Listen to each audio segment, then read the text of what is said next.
Ini kata Allah, Allah abadikan ayat ini untuk manusia, agar manusia baca tentang urusan dunia itu. Dunia ini adalah sendaguro dan permainan. Nih, lagi-lagi bukan kata saya loh ya. Ini kata Allah menyampaikan.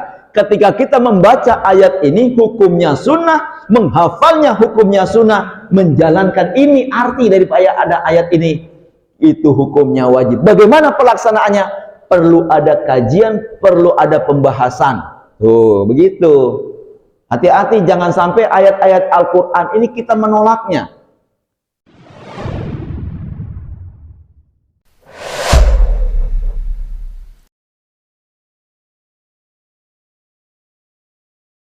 Jadi kalau kita pahami dunia ini adalah panggung sandiwara, bahwa dunia ini adalah suatu permainan dan sendaguro, kemudian kita jalankan di atasnya, kita hidup di atas dunia ini, jangan lupa ada kehidupan yang sesungguhnya adalah akhirat. Tuh, bahkan kalau kita tahu, pasti kita akan bisa melaksanakan bagaimana semestinya seorang artis di atas panggung dunia ini. Hidup di dunia ini kita itu dari kematian kita ini dulu dari makhluk yang tiada arti apa-apa, kemudian Allah hidupkan kita di kehidupan yang pertama, nanti besok kita ketemu dengan kematian yang kedua. Setelah dari kematian yang kedua, kita akan dibangkitkan di kehidupan yang kedua. Setelah itu kita tidak akan lagi mengalami kematian. Jadi manusia mengalami 2 kali kematian, 2 kali kehidupan. Ini bukan kata saya, ya. Dunia ini memang kita akan tinggalkan dia. Dunia ini adalah tempat kita berperan. Ya, kenapa? Dunia ini panggung kita, dunia ini bukan asal kita. Kita akan kembali lagi ke kampung halaman kita. Bu, kalau pulang kampung enak gak, Bu? No, enak kan? Gitu. Jadi kampung kita itu adalah akhirat. Jadi jangan lama-lama kita di dunia ini. Maka Rasulullah SAW itu pernah bersabda kepada umatnya, "A'maru ummati ma baina sitina ila sab'in." Ya, umur umatku nanti cuma 60 sampai 70 tahun. Wa aqalahu ma yazidu zalika. Sangat sedikit sekali yang melampaui itu. Ini menandakan Allah berikan kabar kepada Rasulullah, kemudian Rasulullah sampaikan kepada umatnya, ini apa yang disampaikan Rasulullah pada intinya dari Allah, ya. Begitu, jangan sampai dibilang, oh ini Al-Quran, kemarin saya diskusi dengan orang, Masya Allah, agama saya nggak ngerti tuh, dia baru masuk Islam, tapi dia memahami agama itu seakan-akan agama semua sama. Wah, hati-hati nih. Sampai dia bilang begini katanya, kita yang penting mah, sholat itu yang penting mah kan intinya dari sholat itu. Wah, intinya. Insya Allah. Jadi ketika kita tahu bahwa hidup di dunia ini kita akan bagaimana melaksanakan kehidupan. Kemudian ketika kita tahu bahwa hidup di dunia ini, kita akan kembali ke kampung kita yang sesungguhnya. Jadi pertanyaan, kita pulang kampung kira-kira bawa bekal nggak, Bu? Nah, kalau kita nggak bawa apa-apa, kira-kira gimana? Iya nggak? Ya, orang paling lihat begitu-begitu saja. Iya tidak? Bawa bekal nih, apa yang kita pulang kampung kita bawa nanti. Dunia ini bukan asal kita akan kembali ke kampung halaman kita yang sesungguhnya. Maka kalau ada yang mengatakan telah meninggal dunia, benar, dia akan tinggalkan dunia, masuk ke alam berikutnya. Nanti di sana itu akan proses terus berjalan sampai nanti di kehidupan yang sesungguhnya, itu kehidupan yang kedua. Nah, jemaah sekalian muliakan Allah Subhanahu wa taala. Allah Subhanahu wa taala berfirman bahwa hidup di manusia ini itu mengalami 2 kali.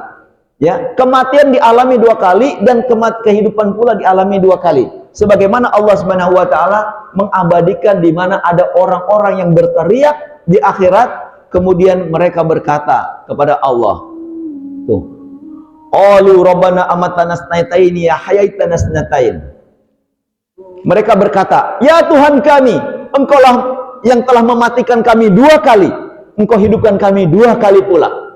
Tuh, fatarafna bi junubina. Lalu kami mengakui dosa-dosa kami. Tuh. Apakah ada jalan keluar bagi kami? Oh, ketika orang-orang ini di dalam akhirat, mereka berkata ini. Ketika mereka berkata, Allah ambil kata-kata itu, Allah abadikan di dalam Al-Quran. No, ditunjukkan kepada umat manusia. Ini kabar, Pak, ya. Bisa jadi di antara kita ini yang mengucapkannya. Diambil oleh Allah, abadikan di dalam Al-Quran. Kenapa? Karena Allah Maha tahu ada orang yang mengatakan begitu. Ketika disampaikan bahwa mereka mengatakan, ya Allah kami mengalami 2 kali kematian dan 2 kali kehidupan. Tuh. Kalau kita tahu bahwa kenapa 2 kali kematian, kok bisa 2 kali kematian? Allah sebutkan di sini, kenapa yang disebutkan maut duluan atau mati duluan? Karena memang kita ini awalnya dari makhluk yang mati, dari tanah yang tiada arti apa-apa. Yang hidup itu makhluk yang mati, benda mati, kemudian dari saripati tanah yang mati ini Allah hidupkan dia menjadi manusia di kehidupan yang pertama. Ketika sudah di kehidupan yang pertama, kemudian Allah pun berikan ujian-ujian di dalamnya. Kemudian Allah temukan mereka dengan kematian yang kedua. Ketika kematian yang kedua, setelah dari kematian yang kedua, Allah hidupkan lagi di kehidupan yang kedua. Oh, jadi kita ini hidup di dunia ternyata kehidupan yang pertama. Besok kita akan mengalami kematian yang kedua. Setelah kematian yang kedua, kita akan dibangkitkan di kehidupan yang kedua, tidak akan mengalami lagi kematian dan tidak akan mengalami lagi kehidupan yang ketiga. Nggak ada, cuma 2. Ketika kita baca ayat bahwa dunia ini adalah senda gurau dan permainan, kehidupan yang sesungguhnya adalah akhirat. Bagaimana ayat itu kita baca, bagaimana ayat itu kita hafal, bagaimana ayat itu kita laksanakan dalam kehidupan. Hukumnya wajib. Nah, ini bagaimana? Perlu ada penjelasan seperti ini. Nah, kajian itu begitu, Pak ya. Sehingga ketika memahami tentang ayat, begitu juga dengan ayat potong tangan, ayat kisos, itu perlu ada penjelasan, perlu ada kajian. Sehingga setiap ayat yang diturunkan oleh Allah perlu ada kajian-kajian yang mendalam. Pemahaman kita berubah, maka kita tidak akan menolak. Jangankan kita menolak, gak serak sedikit pun, kita juga harus jadikan itu semua benar adanya dari Allah Subhanahu wa taala. Gak boleh kita menolaknya. Nah, ayat ini di mana Allah Subhanahu wa taala berfirman dalam surah Al-Mulk, "Alladzi khalaqal mauta wal hayata liyabluwakum ayyukum ahsanu amala." Allah berfirman dalam surat Al-Mulk, yang menjadikan mati dan hidup. Ini Allah dahulukan mati. Kenapa? Alladzi khalaqal hayat. Enggak, tetapi Allah katakan alladzi khalaqal maut. Allah dahulukan mati. Memang dulu kita adalah makhluk yang mati. Ketika kita sudah mati, Allah hidupkan kita. Alladzi khalaqal maut wal hayat liyabluwakum ayyukum ahsanu amala. Ketika mereka hidup, Allah berikan ujian kepada mereka. Ya. Kemudian Allah menguji kamu, siapa di antara kamu yang melakukan amal terbaik. Apa itu amal terbaik? Tadi tuh, wajib, sunnah, mubah, makruh, haram. Tuh kita jadi pemeran-pemeran di dunia ini, harus bermain cantik. Jangan semau kita, jangan semau kata orang banyak. Tapi kita kembali kepada hukum asal, kalau kita berperan, ada naskah-naskah sutradara, supaya kita menjadi pemeran-pemeran terbaik. Dunia ini akan hancur semuanya, seluruh pemeran-pemeran ini akan dikumpulkan di padang mahsyar, akan ditanyain mereka ini sudah berperan cantik atau tidak di atas dunia ini. Ini yang menjadi pertanyaan. Ada yang menggunakan naskah-naskah sehingga mereka lolos dalam ujian itu, mereka mampu menjadi pemeran terbaik. Artis-artis yang menjadi pemeran terbaik ini akan diambil oleh Allah, maka dia mendapatkan reward, mendapatkan tempat yang terbaik pula yang Allah sudah siapkan. Oh, subhanallah ya. Jadi ada orang-orang yang menggunakan naskah-naskah di atas dunia ini tidak sesuai dengan naskah-naskah, maka dia jadi pemeran-pemeran yang tidak baik. Kenapa? Karena bagaimana mungkin cakap dia berperan di atas dunia ini, semau dia di atas panggung. Wah, bikin recokin tuh panggung. Iya enggak? Jadi enggak cakep gara-gara dia nih, semau dia tampil begitu. Enggak bisa ngikuti petunjuk. Cuma di dunia doang nih aturan dan ujian-ujian di atas dunia ini Allah timpakan kepada manusia. Nah, jemaah sekalian muliakan Allah Subhanahu wa taala. Ketika kita tahu bahwa ayat itu di dunia ini adalah senda gurau dan permainan, kita bagaimana hidup di dunia ini, kita juga melaksanakannya adalah kita harus mengikuti petunjuk-petunjuk supaya apa? Permainan dan senda gurau ini sesuai dengan aturan yang Allah turunkan kepada kita. Untuk apa hidup kita di atas dunia ini? Dunia ini adalah ladang kita, ya. Ladang kita untuk apa? Untuk kita tanam dia. Nanti besoknya kita akan nuai. Tuh, begitu ya. Jadi kalau kita berbicara tentang kehidupan di dunia ini, untuk apa kita hidup di dunia? Ya, setelah ini kita akan kemana? Iya tidak? Hidup di dunia ini adalah ladang kita. Kita tanam dia yang terbaik. Jadi pemeran yang terbaik. maka insya Allah ini akan dicatat menjadi suatu pemeran-pemeran terbaik, orang-orang yang memiliki lakon-lakon terbaik.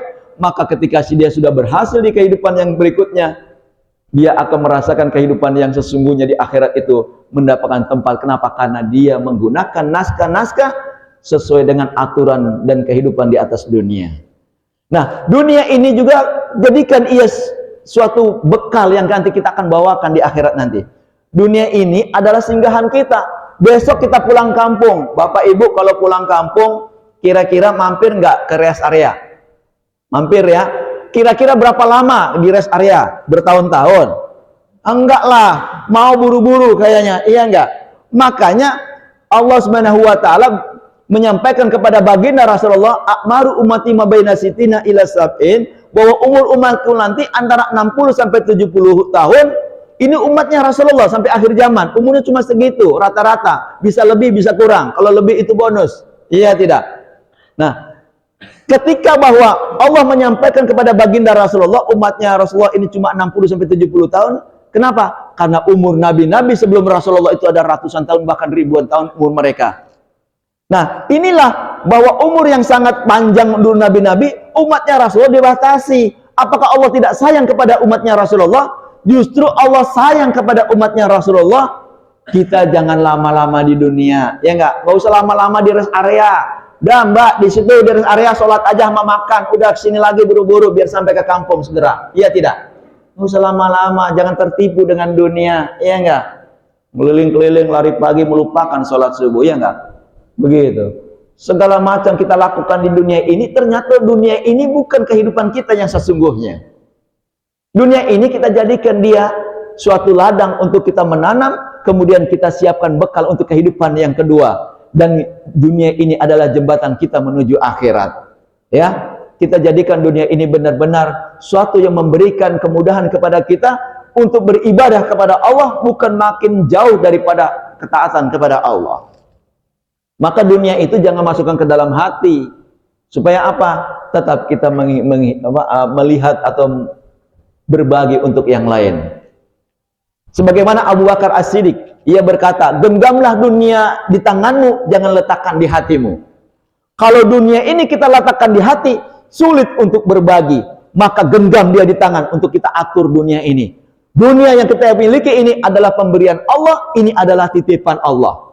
Ya, tinggal kita apakan dia, mau ganti dengan akhirat atau kita ganti dengan kesenangan-kesenangan dunia yang lain. Ini pilihan. Ya. Kenapa? Manusia itu ketika dia mau memilih jalan ke surga atau jalan ke neraka, ini adalah pilihan. Allah tidak menentukan manusia itu masuk ke dalam neraka, masuk ke dalam surga. Enggak, Allah tidak tentukan. Tetapi Allah tentukan dalam diri manusia, Allah ilhamkan dalam manusia untuk bisa memilih dua jalan. Fa'alhamaha fujuraha wa taqwaha. Allah ilhamkan pada diri manusia itu dua jalan. Mau kiri atau kanan, surga atau neraka, itu pilihan. Jadi ketika orang ini nanti masuk dalam neraka, itu pilihan dia. Dia masuk dalam surga, itu juga pilihan dia. Nah, ketika kita hidup di atas dunia ini, siapa yang masuk dalam perangkap dunia? Ini hati-hati, ia akan tertipu dengan perangkap dunia ini. Ia akan terlena dengan urusan dunia. Akhirnya apa? Taat kepada Allah pun ia tinggalkan. Dan menjadi orang-orang masuk ke dalam jurang, dia tidak akan lagi bisa bangkit. Kita kembali bahwa ayat menunjukkan bahwa kehidupan di dunia ini adalah sendaguro dan permainan. Jangan cuma dibaca, jangan cuma dihafal. Bagaimana dalam pelaksanaan? Ketika ada penjelasan seperti ini, maka komplit dalam pikiran kita untuk berubah ketika kita menjalankan kehidupan. Jangan terlena dengan kehidupan dunia. Ya. Nah, ketika kita genggam dunia ini di tangan kita, kita bisa atur dia. Jangan masukkan ke dalam hati. Maka kalau kita sudah masuk ke dalam hati, Masya Allah, kita kadangkala lupa diri. Ya, sulit untuk berbagi. Jadi bagaimana kita laksanakan ini? Ketika ada, ya Allah, jadikan harta yang kau berikan ini, engkau titipkan ini, berikan harta ini bermanfaat untuk orang-orang yang lain, bermanfaat untuk diriku, bermanfaat untuk keluargaku, bermanfaat untuk orang banyak untuk di atas dunia ini. Agar kenapa? Agar saya tidak tertipu dengan apa yang kau berikan ini. Oh, begitu. Jadi kita jadikan dunia ini jangan sampai begini, oh tanggal 25 besok saya gajian, nanti saya kasih anak yatim 1 juta nih. Enggak taunya pas bener tanggal 25 gajian. Ketika sudah gajian, dia ingat, oh iya saya udah janji ya, kemarin saya mau kasih anak yatim 1 juta ya. Tapi istri saya minta baju baru nih. Aduh, anak saya kemarin minta sepatu buat sekolah. Belum bayar sekolah juga ya. Ya Allah, ketika sudah mikir-mikir begitu, pertimbangan-pertimbangan, akhirnya apa? Maka dia akan lupa. Ya enggak, janji dia itu ketika ada ujian-ujian, dia letakkan di dalam hati. Kata Sayyidina Ali, ketika di dunia ini jangan hitung-hitungan. Ada orang minta-minta, ada uang 10.000, ya cuma 10.000 nih. Ntar saya gimana ya? Kasih aja, nggak usah hitung-hitungan di dunia ini. Nggak usah takut. Kalau mau hitung-hitungan nanti di akhirat, kayak Sayyidina Ali nih.